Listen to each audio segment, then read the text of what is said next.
नमस्कार, बहुत बहुत स्वागत है आप सभी का बंसल न्यूज में। मैं हूं आपके साथ स्मिता। बुलेटिन की शुरुआत करेंगे इस वक्त की बड़ी खबर के साथ, जो कि रायपुर से आपको बता रहे हैं, जहां निकाय चुनाव के लिए कल मतदान होने हैं। 10 नगर निगमों में वोटिंग। सुबह 8 बजे से 5 बजे तक मतदान होगा। 15 फरवरी को चुनाव के नतीजे यानी रिजल्ट्स आएंगे। तो इस वक्त की बड़ी खबर आपको बता देते हैं, 10 नगर निगमों के लिए कल मतदान होना है, वोटिंग होनी है और सुबह 8 बजे से शाम 5 बजे तक मतदान होना है।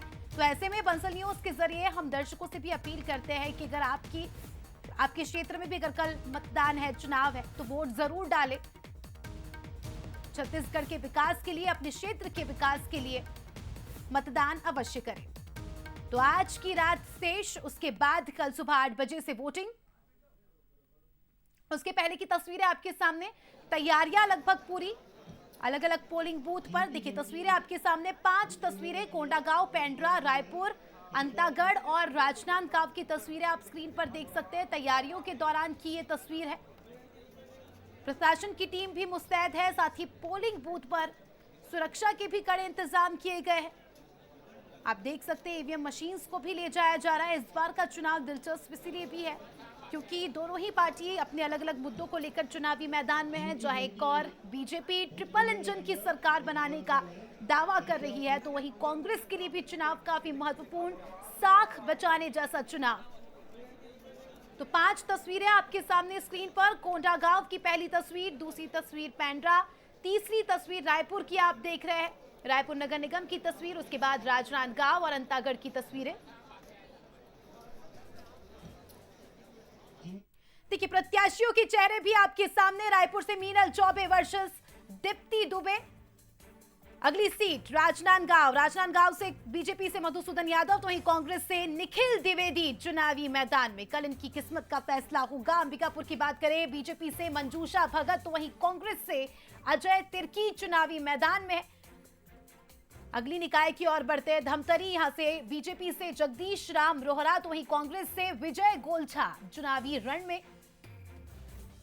चिरमिरी की बात करें तो बीजेपी से राम नरेश राय, तो वहीं कांग्रेस से डॉक्टर विनय जायसवाल चुनावी मैदान में आमने सामने। कोरबा की तस्वीर भी देखिए, बीजेपी से संजू देवी राजपूत, तो वहीं कांग्रेस से उषा तिवारी प्रत्याशी के तौर पर।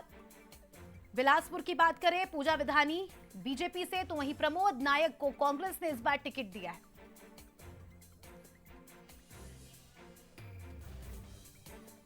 जगदलपुर की भी आप तस्वीरें देखिए, संजय पांडे वर्सेस मलकीत सिंह गेंदू।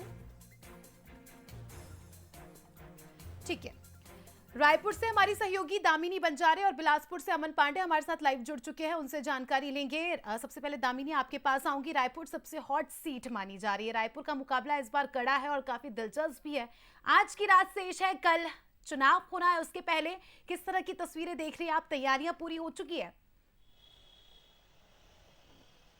देखिए, आपको बता दें कि बीजेपी और कांग्रेस दोनों के लिए ही कल का दिन एक तरह से खास होने वाला है। इस वक्त मैं जहां पे मौजूद हूं, आप देख सकते हैं कि यहां पर ही जो है कल चुनाव की प्रक्रिया शुरू होगी। आपको बता दें कि पूरी तैयारियां प्रशासन की ओर से कर ली गई है। कल की यदि हम बात करते हैं तो लगभग 5000 से ज़्यादा केंद्र जो है, मतलब लगभग आपको अगर बताएं तो हम लोग 5970 मतदान केंद्र जो है वो प्रशासन की ओर से पूरे छत्तीसगढ़ में बनाए गए हैं। साथ ही इसमें खास बात यह है कि 1531 के केंद्र जो है वो संवेदनशील है, और साथ ही जो एक तरह से 132 केंद्र ऐसे बनाए गए हैं जो अति संवेदनशील है, जहां पर 10 नगर निगम जो है एक तरह से निकायों में, और साथ ही 49 नगर पालिका परिसर में जो है चुनाव होने हैं, जहां पर कई प्रत्याशी जो है, जहां पर कुछ प्रत्याशी अपना पार्षद पद के लिए भाग्य आजमाएंगे, तो वहीं दूसरी ओर जो है महापौर पद के लिए कई लोग जो है अपने भाग्य का जो है एक तरह से पिटारे का इंतजार करेंगे कि आखिर नतीजा किसके पक्ष में आता है। आपको बता दें कि जिस प्रकार से तस्वीरें आप देखेंगे कि पूरा तैयारियां यहाँ पर कर ली गई है। यदि हम बात करते हैं मतदाताओं की, तो लगभग जो है मतदाता इस बार 44 लाख से ज्यादा मतदाता जो है इस बार अपने मताधिकार का प्रयोग करेंगे, जिसमें यदि हम बात करेंगे महिला मतदाताओं की तो उसकी संख्या जो है वो सर्वाधिक है। लगभग 22 लाख से ज्यादा जो है पुरुष मतदाता है, और इसमें महिलाओं की बात करेंगे तो 22,73,000 से अधिक जो है महिला मतदाता। और आप देखेंगे कि जो मतदान दल की टीम है उनकी भी यहाँ पे तैनाती की गई है। कहीं ना कहीं उन्हें यहाँ रुकवाया गया है। पहले से ही पूरा प्रशासन का अमला जो है वो तैयार है। कल सुबह 8 बजे से लेकर जो है शाम 5 बजे तक मतदान की प्रक्रिया चलेगी, और जो 5 बजे के अंदर तक जो है यहाँ मतदान केंद्र पहुंच जाएंगे तो जब बिल्कुल। तक मतदान पूरा नहीं होगा तब तक मतदान की प्रक्रिया जारी रहेगी ठीक और है। काफी खास तस्वीरें जो है वो कल से निकल कर सामने आएगी, जहां पर कई दिव्यांग और कई लोग जो है वो मतदान करने सुबह से ही लाइनों में खड़े होते नजर ठीक है आएंगे। दामिनी। बिलासपुर से अमन लगातार हमें अपडेट दे रहे हैं। अमन, मैं चाहूंगी कि आप दर्शकों को थोड़ा सा रिव्यू दें, किस तरह से चुनाव प्रचार प्रसार हुआ, कौन से वो मुद्दे होंगे जो इस बार हावी होते नजर आएंगे, और आखिरी सवाल, प्रत्याशियों में कितना जोश उत्साह देखा जा रहा है?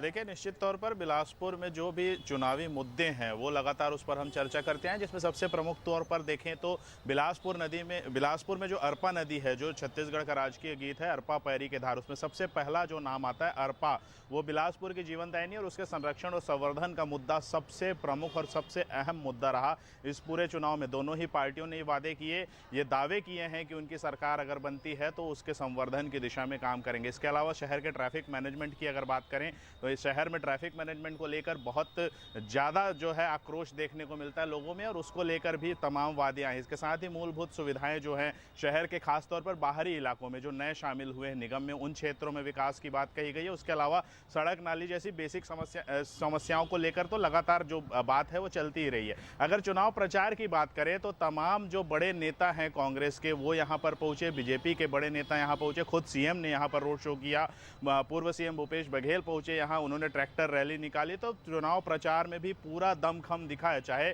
सीएम हो चाहे डिप्टी सीएम हो, सभी ने बीजेपी की ओर से प्रचार किया। वहीं प्रदेश अध्यक्ष कांग्रेस के पूर्व मुख्यमंत्री हो, जितने पुराने मंत्री हैं सभी बिलासपुर पहुंचे, अपना पूरा दम दिखा दिया, जिसके दम पर अब जो प्रत्याशी हैं वो भी आशान्वित नजर आ रहे हैं चुनाव परिणाम को लेकर, और परिणाम जो है उनके पक्ष में आएगा ऐसा उनका दावा है। लगातार यही बात निकल कर सामने आ रही है कि आखिर बिलासपुर का बॉस बनेगा कौन। इस चीज में अगर सबसे महत्वपूर्ण बात देखें तो उम्मीदों पर ही दुनिया कायम है। हालांकि क्या कुछ इनकी किस्मत होती है, कल इसका फैसला जरूर हो जाएगा। कल इनकी किस्मत ईवीएम में जरूर कैद हो जाएगी। अंबिकापुर से दीपक कश्यप हमारे सहयोगी जुड़ चुके हैं। दीपक से भी जानते हैं अंबिकापुर का हाल। दीपक, अंबिकापुर की बात करें तो कितनी तैयारियां हो चुकी है, क्या कुछ व्यवस्था, क्या कुछ इंतजाम देख रहे हैं आप? जी देखिए, वोटिंग के लिए महज अब 12 घंटे ही बच गए हैं और ऐसे में जो है इस सरगुजा जिला प्रशासन है पूरी तैयारियां कर चुकी है। आपको बता दूं कि 500 से अधिक जो है सुरक्षा बल तैनात किए गए हैं और 700 से अधिक जो है कर्मचारी, सेक्टर अधिकारी से जो कर्मचारी अधिकारी वो मतदान दलों के लिए रवाना भी हो चुके हैं और ये पूरे मुस्तैदी के साथ मतदान कराएंगे। आपको बता दें कि नगरीय निकाय जो अंबिकापुर का जो क्षेत्र है इसमें 10 मतदान केंद्र संवेदनशील बनाए गए हैं, जिसमें 2 संवेदनशील जो है लखनपुर नगर पंचायत के हैं। इसके साथ ही अगर बता दें कि आदर्श मतदान केंद्र की बात करें तो अंबिकापुर नगर निगम में 5 मतदान केंद्र, आदर्श मतदान केंद्र बनाए गए हैं और लखनपुर नगर पंचायत और सीतापुर नगर पंचायत के लिए एक-एक मतदान केंद्र बनाए गए।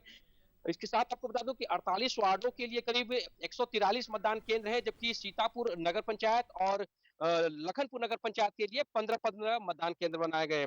महापौर के करीब 6 प्रत्याशी हैं और 48 वार्डों के लिए 124 जो प्रत्याशी हैं वे मैदान पर हैं। तो कल जो मतदान होगा और जो मतदाता है वो सुबह 8 बजे से जो मतदान शुरू होगा वहां पर जाएंगे और अपने मतों का उपयोग करेंगे, जिसे लेकर के जो प्रत्याशी हैं वे काफी उत्साहित भी हैं और कहीं कहीं नर्वस भी देखे जा रहे हैं, क्योंकि कल मतदान होना है और जो रिजल्ट आएगा तो वो कहीं ना कहीं किसी के लिए खुशी भी होगा, किसी के लिए गम भी होगा।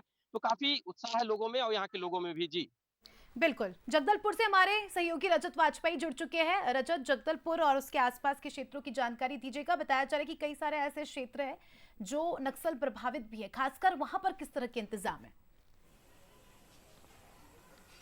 जी देखिए, जो राजनीतिक और नक्सल पॉइंट ऑफ व्यू से संवेदनशील मतदान केंद्र है उन्हें न केवल चिन्हित किया गया है बल्कि वहां के लिए अलग स्ट्रेटेजी तैयार की गई है। पुलिस के ऑफिशियल्स और प्रशासन के लोग ये लगे हुए हैं कि किसी भी तरीके से इलेक्शन फ्री एंड फेयर तरीके से करवाया जाए और इसमें किसी तरीके की कोई व्यवधान उत्पन्न न हो, इस बात को ध्यान में रखते हुए पूरी प्लानिंग तैयार की गई है।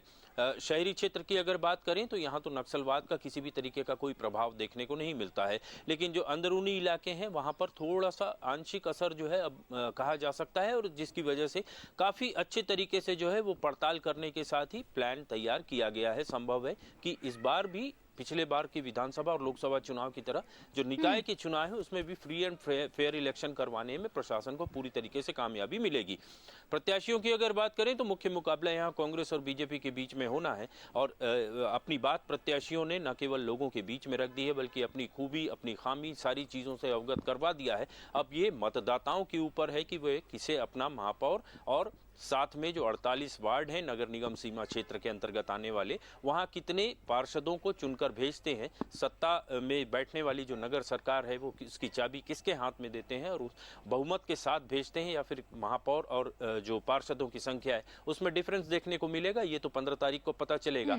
लेकिन जिस तरीके से पिछला 2 टेन्यूअर जो है ये कांग्रेस के कब्जे में नगर सरकार रही है, इसलिए कांग्रेस रिज्यूम करने की कोशिश करेगी। और बीजेपी की अगर बात करें तो वो गेन करने के लिहाज से पूरा कैंपेन चला रही है। दोनों प्रदेश अध्यक्ष प्रमुख पार्टियों के जो है बस्तर से आते हैं। इसके अलावा वन मंत्री केदार कश्यप, इन सारे जो बड़े नेता हैं, बड़े चेहरे हैं प्रदेश स्तर के, इनकी साख एक तरीके से कहा जा सकता है कि दांव पर देखना लगी है। शेष होगा कि इनकी किस्मत में क्या कुछ होता है। शुक्रिया आप सभी का जुड़ने के लिए और जानकारी के लिए।